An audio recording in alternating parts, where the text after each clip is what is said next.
It may be my daughter's. Yeah, look at this damage on Penitent, dude. Like 5 seconds to kill this. What's up, guys? It's me, Ali, and today we got really good news. It seems, at least for now, that on Lord of Hatred, Whirlwind is the best barb skill. We'll see if it stays that way or not, but Whirlwind, first of all, it's not only me, other people are just defaulting to Whirlwind. Even my bud Dropper is also playing Whirlwind, really happy about that. But yeah, leveling, it's extremely good as well. It's basically the best leveling we ever had on Whirlwind. Aside from like season 0 or something like that. And it's extremely good. First of all, you'll struggle a bit until level 15. After level 15, once you unlock your dust dabbles, even the bleed is decent, but the dust dabbles, at least in my opinion, are way better. You'll just be snowballing, and once you get level 30, you get all the other skills online. You'll be going up to Penitent and basically deleting anything that's not a boss there. Right? It's not a boss, it's dead on the spot, basically. Elite, you kill them in 2-3 seconds. Normal bosses, you take 5 to 10 seconds. Only like the big boy Mephisto will actually make you have to do mechanics, okay? If it's not Mephisto, you're not really doing mechanics. Which is crazy, and this is without any crazy drops at all.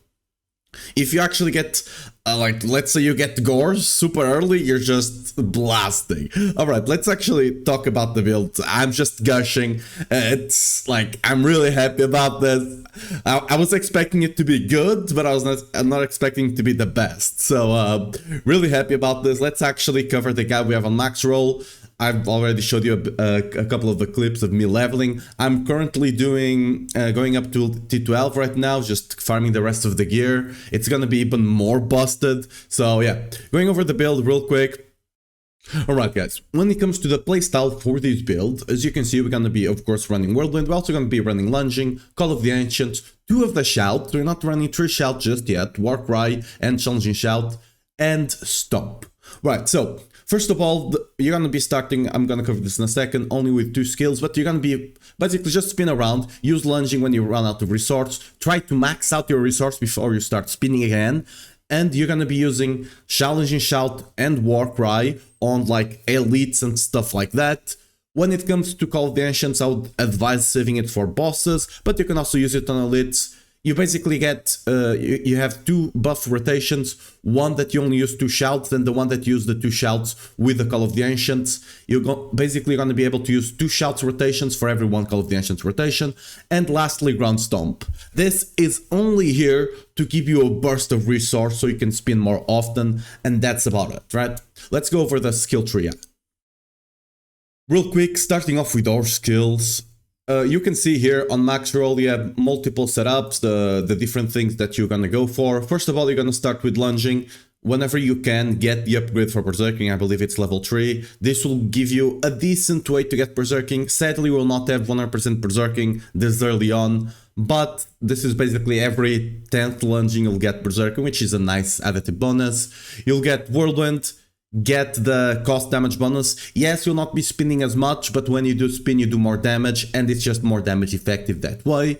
You'll also be taking Ground Stomp. Ground Stomp is basically here just as a Fury Generator. You'll be able to see, once you go to the next step, which is level 15, unlock the stables instantly. You get level 15, you are unlocking the stable, right? The other passive on Whirlwind is gonna be the one that increases your damage. You're not gonna be able to keep it as much, but it's still a decent amount of damage. When it comes to Ground Stomp, you have 2 choices here realistically. You can get the additional charge or the extra fury. I played with both of them. I feel like the extra fury is just better. When you Ground Stomp, you just get more fury. This one will allow you to stack up 2 additional Ground Stomps, so technically you would get 90 fury instead of 60.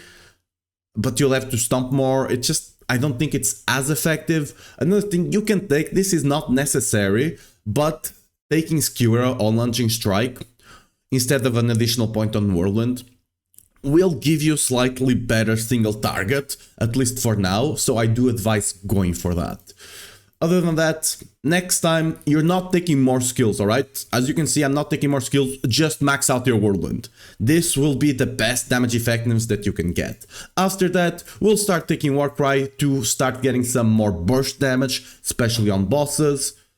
You take the node that gives you ferocity. This is a bit of attack speed. I'm not 100% certain yet, but I got a very strong feeling that the attack speed does increase the spawn rate of Dust Devils. I still need to properly test this out, so don't, take it with a grain of salt. But regardless, 1/3 of your damage is still Whirlwind itself, so it's spinning faster, will still deal you a bit more damage, right? Other than that, take the upgrade that grants you 10% more damage on the buff, and Berserking for 4 seconds. This will allow you to get a bit Berserking, especially on those burst windows, and extend Warcry duration to 6 seconds. Very juicy, very nice. After that, you're gonna be taking your ultimate, Call of the Ancients. This is just another way to give you burst damage, right? Get the damage and attack speed here, get the damage bonus down here. This is basically 21% damage bonus because you always have 3 ancients. When it comes to the selection, never take one of this will give you 1 ancient and remove the other 2, basically making the damage bonus way worse. You can, if you want, take the empowered one. It's not that big of a deal, but you can take it. I took it, it felt nice to add a bit more damage to that burst window. Regardless, not that big of a deal. Other than that, the other skills are going to be Challenge and Shout, mostly for this damage bonus. I was running the Raging. Raging is really nice to give you a burst AoE. Sadly, the 20% increased damage against burning enemies is only for the Challenging Shout itself. So going a bit more defensive on those burst windows, so you don't have to worry about, dodging a lot of damage while you're bursting. Funny. Just take the Brawl, you'll just be a lot more tanky. Other than that, max out Warcry, max out Challenging Shout, so a bit tankier. Instead of maxing out your Challenging Shout, you can max out your ultimate first. This will give you a bit more damage, up to you. You can potentially also max out Lunging, which I put a couple more points down here. This will increase your single target slightly. I don't think it's that big of a deal, but yeah. Right?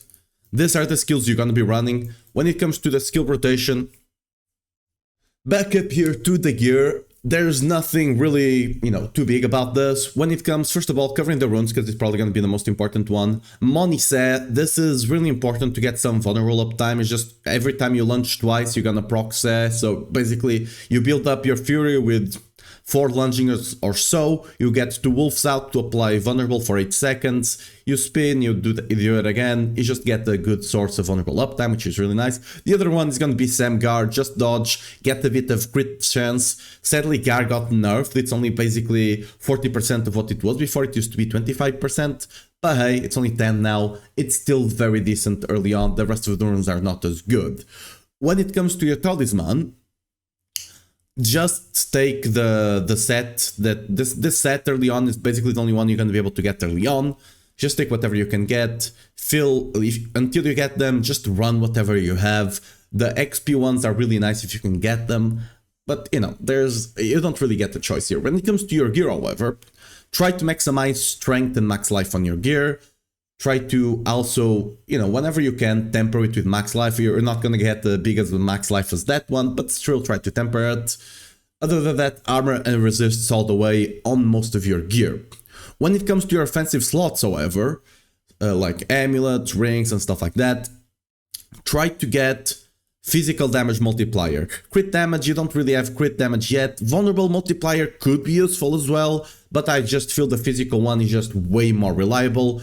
And try to also get strength and max life on all your weapons. On your main weapon, however, this doesn't have to be the 200 sword. Ideally, I would go for 200 sword while leveling, but it doesn't have to be. Whatever is the highest, use that one. That will give you the highest damage you can get. So just take that one. And on the other ones, try to get the life on hit here and there. You only need it on one of your weapons, right? Try to get one of those just to make sure you're healthy. And that's gonna be more than good enough. If you want to, Fury on Kill is also helpful, but I'm not really recommending that, at least for now. When it comes to your gem slots, strength on the last of your on your armor, right? Your rune should be on your armor, because your gems are really strong right now. Look at this, 20% physical multiplier. Of course, you're not gonna have this one here right now until you start getting into a bit of the late stages of your leveling. But even the 60% one is still very good damage multi. Basically, if it's not your main weapon, you might choose to use like a lower weapon that has these slots open, so you're not like, if you can't put the slots on a better weapon, right? The jewel slots, just make sure to run this because these are big multis. Going over the mercenaries real quick, right? Just take right here, it's very decent defensively, it gives you a good damage buff, it's really nice. And Aldequin, just for the damage reduction, there, it's basically the same, okay? This doesn't change. Now, quickly going over the endgame transition here. As you can see, we have a bunch of legendaries here. I'm gonna point out the most important ones here. First of all, anger management. This will basically solve berserking uptime for you. It's really nice. It will it will take 90% of the berserking uptime out of the way. You don't have to worry about that. Other than that, a big one here, heavenly strength. This is an insane defensive aspect, and it will just make you immortal, really. I put this on, I was able to get to survive like 2 or 3 extra pit tiers, 2 or 3 extra torment tiers. It's really nice. Other than that, you have really nice damage here. For a fortified source is very nice, but you have channeling, very big multiplier, should be on the 200 weapons. Heavy hitting, another very big multiplier. And just try to get, you know, whatever multipliers you can get. You're probably not gonna be having all of them. Element is also a very nice one. One thing I do want to point out here, if you get Bolt Shiften early, put it on your amulet. Yes, you're losing a bit of multiplier, but at this point, you're just getting all your shouts, basically 100% uptime. Look at this, the cooldown is 20 seconds. Assume you put cooldown tempers on your gear, right? 20 seconds. Right? Okay, let's call it 21. You reduce it by 15, that's 6 seconds. That's more than the duration of all of them. It's really good. Other than that, resource tempers are really nice. You can, if you don't mind using lunging a bit more often, you can put another multi here, but I don't think you need it unless you start pushing over T6, Torment 6, at which point you'll start getting uniques, which will boost you a lot. The big unique, of course, is gonna be Gores. If you can get that, try to gamble gloves. Like if you get white gloves, like 850, save them and try to gamble them on a cube to upgrade to the unique. That's how I got my first Gorsh as well. It's really nice. When it comes to the talisman set you're gonna be running, there's 2 talismans that are really good for this build. We're gonna go over them real quick here. Let's actually jump on to, we don't have the planner jump on here. Oh yes, we do. I'm just not the smartest cookie in the thing. But yeah, when it comes to the set I recommend running here, it's gonna be the Crucible one. This, it's just really simple, no downsides whatsoever, especially with anger management. At this point, you're gonna have way more fury than you ever need. So just take this. You're gonna want to put this on and it's done, okay? It just works. It's really nice. Another option that you do have that is better, but you probably cannot upkeep it at this stage, that's why I'm not recommending it. It's gonna be, what's the name of this bad boy? The Fury one. This one, as you can see, it only works if you are above 100% Fury, which it kinda solves by itself. Your maximum Fury is increased by 50, right? But I would advise having a bit of max Fury on your gear and your Paragon before you start using this, as well as having T-Bolts. T-Bolts right now, let me quickly show you here. Change item. This is gonna be more towards whenever you start getting, you know, the uniques, but yeah. T-Bolts now just grants you 50 primary resource generation. This is insane, right? Once you get T-Bolts, you can easily run this set. Until you get T-Bolts, it's probably a bit harder to run, but hey, it's a choice that you have if you wanna make it. But yeah guys, that's gonna be it for the leveling guide. If you wanna check the guide out, it's of course gonna be linked in the description for, you know, every new other detail, like what tempers I'm trying to use, like for example clothes, enemies and stuff like that. This is pretty obvious on this setup, you just basically slap whatever you get. On the endgame one I didn't cover it as much, as you can see we also have a Paragon here, if you wanna see what you start progressing into until we get guides be online.